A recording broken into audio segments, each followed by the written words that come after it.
Hello everyone, welcome back to my channel Korean नाटक। शुरुआत करते हैं एपिसोड 10 के पार्ट 2 से। सीन की शुरुआत होती है, डायरेक्टर होंग को दिखाया जाता है। वो अपने बेड पर लेटे हुए होते हैं, तभी उनसे वहाँ पे मिलने के लिए सियोवू के पापा आते हैं। सियोवू के पापा डायरेक्टर होंग से कहते हैं कि हम पिछले 50 सालों से दोस्त हैं या नहीं, और मैंने तुम्हारे लिए सूप लेकर आया हूँ तुम्हारी पसंद का। अपनी सर्जरी के बाद ना इसे पी लेना, ठीक है। डायरेक्टर होंग कहते हैं कि तुम्हारा चेहरा कैसा है जिस पर मैंने पंच मारा था। सियोवू के दादाजी कहते हैं कि ठीक है, पर मुझे उससे भी ज्यादा ना ये हर्ट हुआ है। मिस्टर होंग कहते हैं कि तुम्हें पता भी है मैं उस टाइम कितना ज्यादा अपने आप को संभालने की कोशिश कर रहा था या अपना गुस्सा रोक रहा था, और तुम्हें क्या लगता है मुझे पता नहीं है तुम्हारे स्लैश फंड के बारे में। और ये सुनकर सियोवू के दादाजी हैरान हो जाते हैं, क्योंकि जैसा कि उनका प्लान था कि शायद मिस्टर होंग को पता नहीं है उनके फंड के बारे में, पर मिस्टर होंग को सब पता होता है। तभी सियोवू के दादाजी कहते हैं कि अब तुम क्या करने वाले हो। वो कहते हैं मैं चाहता हूँ मियोंग हून खुद ही अपने कदम पीछे ले ले, यानी सियोवू के पापा को वो चाहते हैं कि वो खुद ही पीछे हट जाए, पर फिर कहते हैं कि लगता है ऐसा होगा नहीं। और तभी सियोवू के दादाजी कहते हैं चलो ठीक है, तुम क्या चाहते हो मुझसे, और बस बदले में ना तुम्हें मुझे वो फंड के रिकॉर्ड्स देने होंगे, यानी सबूत देना होगा मुझे। आखिरकार हम दोनों दोस्त हैं, और चाहे कोई कुछ भी कहे, हमने अतीत में काफी काम किया है एक दूसरे के साथ, और तुम बीमार हो, तुम आराम करो। ये कहकर वो जाने लगते हैं। तभी वो फिर से वापस मुड़ते हैं और कहते हैं कि तुम क्या इन चीजों से परेशान नहीं होते? पूरी जिंदगी तुमने बस काम काम में बिता दी। तुम जो ना अब ये सब चीजें जी होंग को दे दो, जी होंग संभाल लेगा, यानी मिस्टर होंग, मैं उसकी मदद करूंगा। और वो ये वहाँ से कहकर चले जाते हैं। डायरेक्टर होंग ऐसे ही बैठे रहते हैं। वहीं मिस्टर होंग को दिखाया जाता है, वो अपने हैंड वॉश कर रहे होते हैं। तभी वहाँ पे सियोवू आती है। सियोवू हैंड वॉश करना शुरू कर देती है। मिस्टर होंग कहते हैं कि आप क्या तो मुझे हेलो भी नहीं कहने वाली? तभी सियोवू झुककर थोड़ा हेलो कहती है। मिस्टर होंग कहते हैं कि तुमने अपनी गलती के बारे में सोचा? सियोवू कहती है हाँ, और मैं कोशिश करूंगी कि अपनी गलती को दोबारा ना रिपीट करूं। मिस्टर होंग कहते हैं कि सियोवू, मैं सिर्फ तुम्हारा डॉक्टर ही नहीं, मैं तुम्हारा होम रोम टीचर भी रहा हूँ, और ये बात तुम भूलना भी मत। और सियोवू कहती है ये बात मैं कैसे भूल सकती हूँ, क्योंकि जैसा कि हम जानते हैं सियोवू मिस्टर होंग को पसंद करती थी स्कूल के टाइम से ही। मिस्टर होंग कहते हैं कि मैं जो भी तुम्हारे लिए करूंगा ना, वो दिल से बेहतर ही करूंगा या अच्छा चाहूंगा तुम्हारा। वो ये कहकर वहाँ से चले जाते हैं। सियोवू वहीं पे खड़ी रह जाती है। वहीं सीन चेंज होता है। डॉक्टर यून को दिखाया जाता है। डॉक्टर यून अपने आप को शीशे में देख रहे होते हैं। कहते हैं कि आखिरकार वो दिन आ ही गया जब हम कैफेटेरिया में साथ लंच करेंगे। वहीं कैफेटेरिया का सीन दिखाया जाता है। डॉक्टर यून और हाइजंग वहाँ पे आते हैं। डॉक्टर यून और हाइजंग टेबल पर बैठ जाते हैं। डॉक्टर यून कहते हैं कि आखिरकार वो दिन आ ही गया जिस दिन मैं तुम्हारे साथ लंच कर रहा हूँ। तभी हाइजंग कुछ नहीं कहती, वो चुपचाप बैठी रहती है। डॉक्टर यून कहते हैं कि क्या तुम हमेशा इतनी ही चुपचाप रहती हो? हाइजन कहती है नहीं। डॉक्टर यून कहते हैं कि लगता है ये मेरी वजह से तुम इतनी खामोश हो। हाइजन कहते हैं नहीं, ऐसा बिल्कुल भी नहीं है। हाइजन ये कहकर हंसने लगती है। डॉक्टर यून हाइजन को हंसता हुआ देखकर खुश हो जाते हैं कि चलो अच्छी बात है, तुम दोबारा हंसने लगी, और अगर तुम मुझे जानोगी ना तो तुम पाओगी कि मैं बेहद ही फनी इंसान हूँ एक, और तुम्हें मजा आएगा। ये सुनकर हाइजन हंसने लगती है और खाना खाना शुरू कर देती है। तभी डॉक्टर यून कहते हैं कि मैंने तुमसे कहा था ना कि मैं एक तुम्हें गर्लफ्रेंड की तरह से देखता हूँ, मतलब मैं चाहता हूँ तुम मेरी गर्लफ्रेंड बनो। क्या तुम इस बात का मतलब समझी नहीं थी? हाइजन कहती कि मैं समझ गई थी, पर मैं इतनी पागल भी नहीं हूँ कि ये बात ना समझूं। डॉक्टर यून कहते हैं कि तुम फिर ना समझने का एक्टिंग क्यों गई थी, या मतलब कोई रिस्पॉन्स क्यों नहीं दिया तुमने? कहीं ये इस वजह से तो नहीं, डॉक्टर होंग जी होंग की वजह से? हाइजन कहती है कि डॉक्टर हम यहाँ पे खाना खाने आए हैं ना, और मुझे लगता है ये टॉपिक ना खाने के हिसाब से काफी ज्यादा हैवी हो जाएगा। डॉक्टर यून कहते हैं कि हैवी क्यों हो जाएगा? तभी वो कहते हैं कि चाहे खाना हो या प्यार हो। फिर वो रुक जाते हैं और कहते हैं मेरा मतलब है कि हम खाने के दौरान कुछ भी बात कर सकते हैं ना, बस मैं यही कहना चाहता था। तभी हाइजन खाने खाने से रुक जाती है, और हाइजन कहते हैं doctor thank you so much. Doctor यून कहते हैं कि तुम अचानक से मुझे थैंक यू क्यों कह रही हो? और मुझे काफ़ी बुरी सी फीलिंग आ रही है कि कुछ बुरा होने वाला है। जब भी लोग ऐसे टाइम पे थैंक यू कहते हैं जब कुछ बुरा होने वाला होता है। हाइजन ये सुनकर हंसने लगती है। डॉक्टर यून उसे देखकर मुस्कुराने लगते हैं। हाइजन कहती है कि मुझे प्यार पे यकीन नहीं है, कि एक आदमी और औरत वाले प्यार पे, मतलब एक गर्लफ्रेंड बॉयफ्रेंड या हस्बैंड वाइफ वाले प्यार पे। तभी हाइजन कहती है क्या आप मुझे यहीं पे रुक जाना चाहिए? तो डॉक्टर यून कहते हैं नहीं, तुम बताओ क्या बताना चाहती हो। और तभी हाइजन कहती है कि अगर मुझे किसी से प्यार हुआ ना, तो वो सिर्फ एक ही इंसान हो सकता है, वो है मिस्टर होंग जी होन।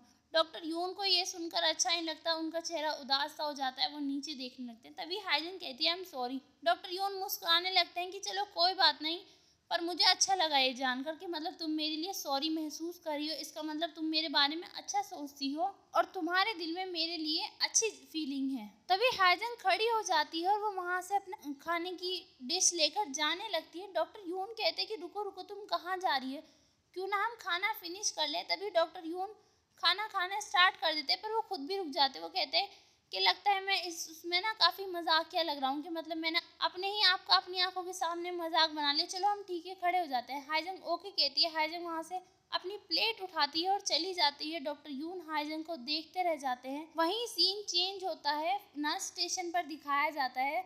4th ईयर के रेजिडेंट डॉक्टर बैठे हुए होते हैं वहाँ। तभी वहाँ पे एक फ़ोन आता है। नर्स फ़ोन उठाती कि हाँ ये न्यूरो सर्जरी डिपार्टमेंट है। नर्स कहती है डॉक्टर यो हाइजन ठीक है। नर्स ये कहकर फ़ोन रख देती है। 4th ईयर के रेजिडेंट डॉक्टर कहते हैं कि क्या हुआ, किसका फ़ोन था। नर्स कहती है कि इंटरनल ऑडिट डिपार्टमेंट की टीम ना डॉक्टर यो हाइजन से मिलना चाहती है। 4th ईयर के रेजिडेंट डॉक्टर कहते हैं कि लगता है वो उनसे इसलिए मिलना चाहते हैं कि उन्होंने रिश्वत जो ली थी, यानी कार।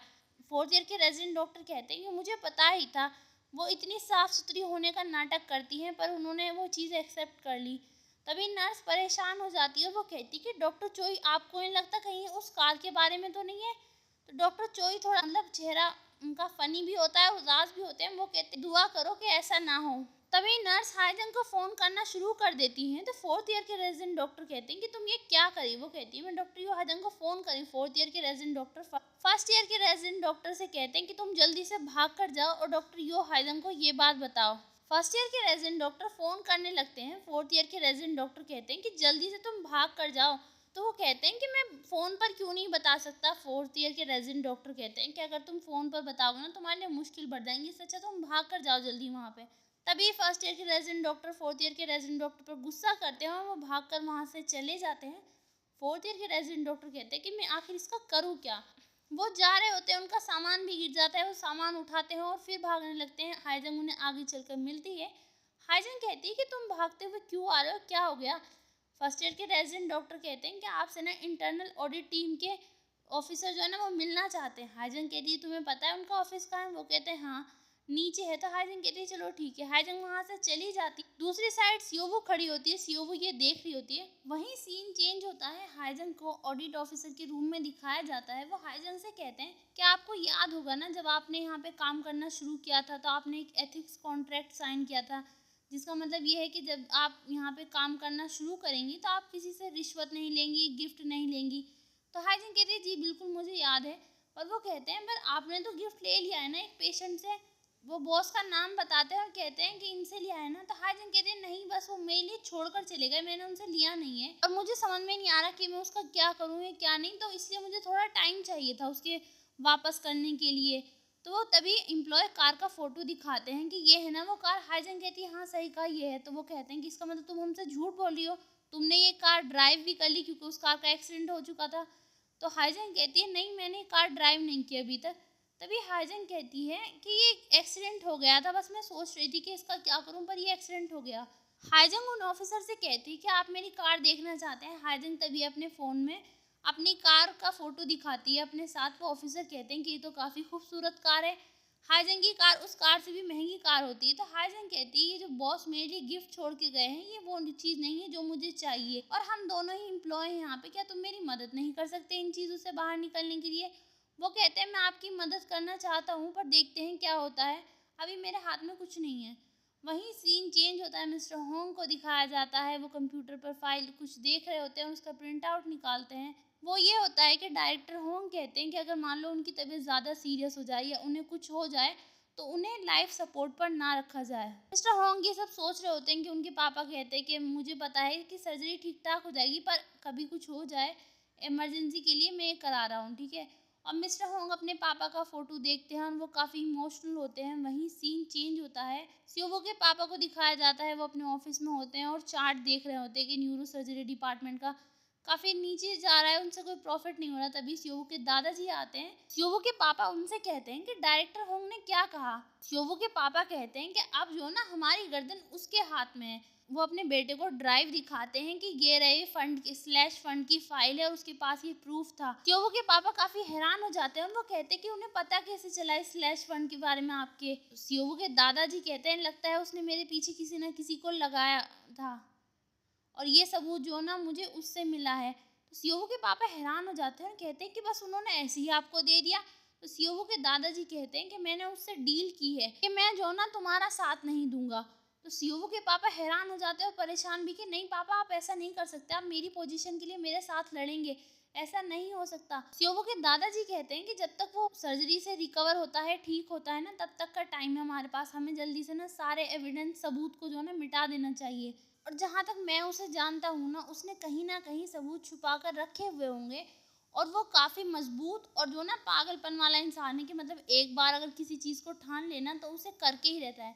तभी सियोवू के पापा कहते हैं कि मैं उम्मीद करता हूँ काश ऐसा हो कि उसकी सर्जरी जो ना फेल हो जाए और फिर हमें इस चीज़ से ना मुक्ति मिल जाएगी।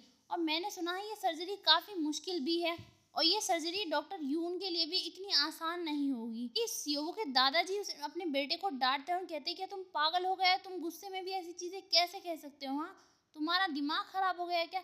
सियोवू के पापा अपने पापा से गुस्से में कहते हैं हाँ मैं गुस्से में हूँ इसलिए सब कह रहा हूँ, मेरा दिमाग खराब सच में ही हो गया है। यहीं पे एपिसोड समाप्त होता है। अगले एपिसोड के साथ जल्दी मिलेंगे, तब तक के लिए bye. Thank you so much guys. थोड़ा सा मेरी तबीयत खराब है इसलिए जो ना आवाज़ आपको शायद चेंज लग सकती है, तो उसके लिए आई एम सॉरी।